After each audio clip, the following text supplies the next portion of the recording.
Welcome to Commander Quickie, where I try to pretty quick build a new commander deck from one of the commanders from the next upcoming Magic set. This is for Jetmir, Nexus of Revels.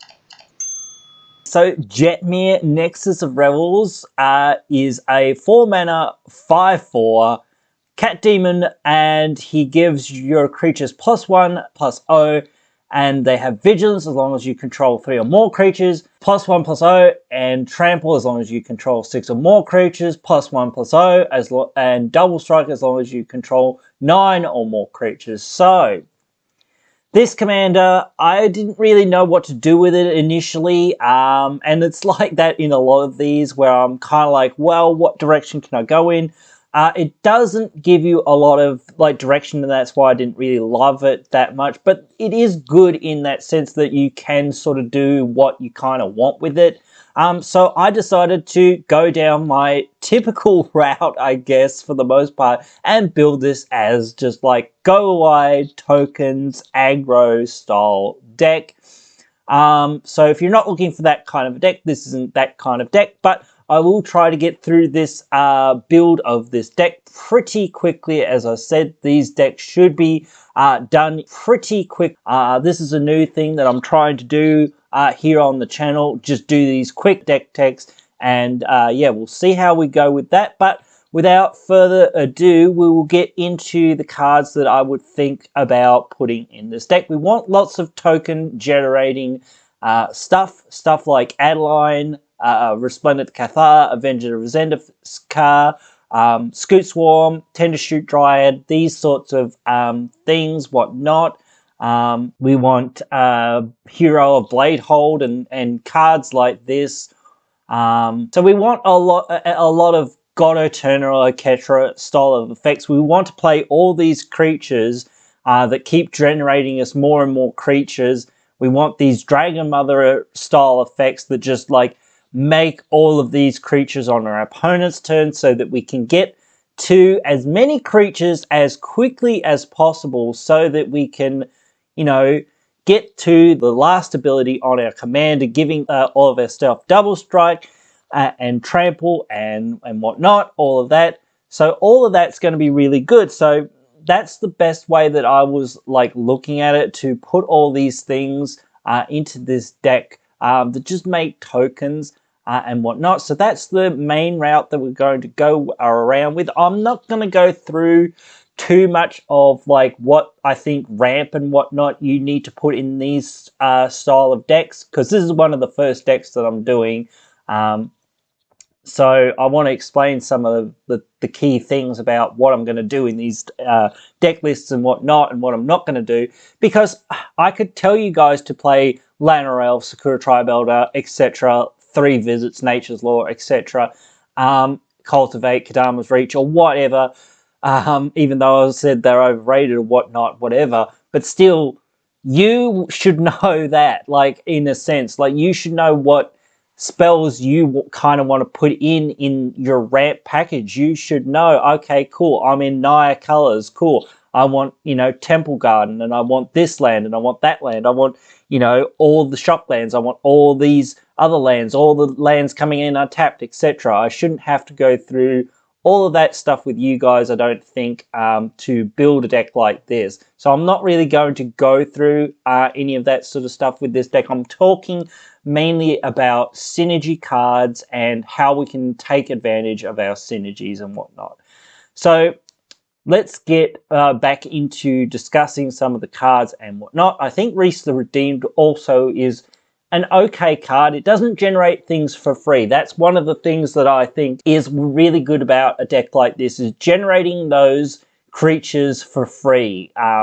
But his other ability to make a token copy of each token we have, essentially, that is a really good ability and really powerful.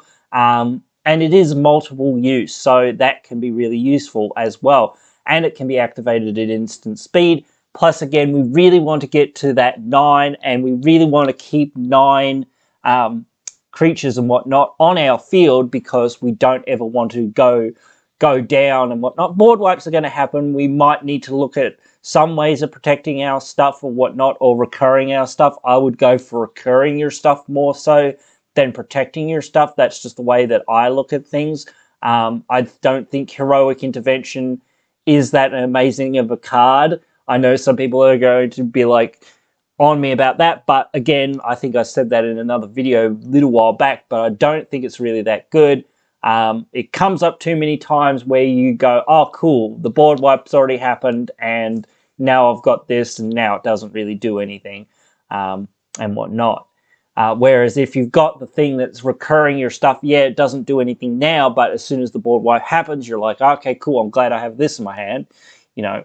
But anyway, I was looking at a roster of the Endless Web and a couple other cards like that, like Dragon Lair Spider and things like that. I think Dragon Lair Spider is a little bit more open-ended and whatnot because it's any spell, and Arasta is only instant and sorcery and whatnot. But I decided that they probably weren't that amazing for the most part because like they're too reliant on our opponents doing stuff. We want to be reliant on us doing what we're doing, not worrying about what our opponents are doing.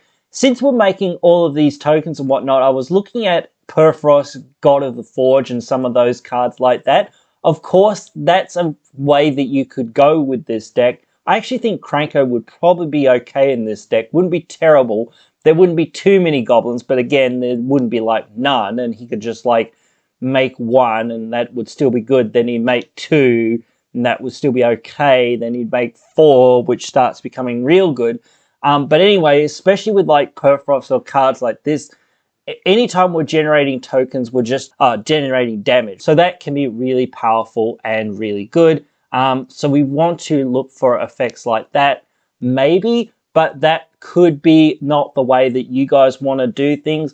That is more of a finisher card, though, in my opinion, for the most part. So this is kind of where I was looking at it. Craterhoof Behemoth is another great card, but I sort of said this in my looking for synergy-based wins video recently, that you probably want to play more things that just go over the top and help you win. Like maybe Elish Norn would be a really good effect, just giving your stuff that extra buff, debuffing your opponent's stuff, whatnot, and that sort of thing. There are a few other cards that I sort of haven't gone through and whatnot, like Welcoming Vampire, some of these other cards, Mentor of the Meek, etc. So there's a lot of cards that certainly aren't in this list and whatnot as far as what I've talked about. But you do have to sort of like leave a little bit out there and whatnot, because I don't have the time to go through every single card and whatnot. But again, obviously there are cards that are really powerful and would be really good and whatnot in this deck. So I hope that this mini deck tech is helpful to you guys, useful to you guys, informative, interesting, whatnot, all of those things. And yeah, hope that you guys enjoyed it. I hope you guys, you know, like this new format of things that I'm trying to do. Maybe, I don't know. You can let me know your thoughts, write them down there in the comments below. As again, I'll be sure to try to respond to your comments. Really do love interacting with you guys. When you tell me you like things, it really helps me find the things that you like so I can make more of the things that you like. So yeah, I'll see you down there in those comments, or I'll see you in the next one. Hey, you've just finished watching one of our videos. A bunch of other videos are popping up on your screen now for you to check out, so why not check them out?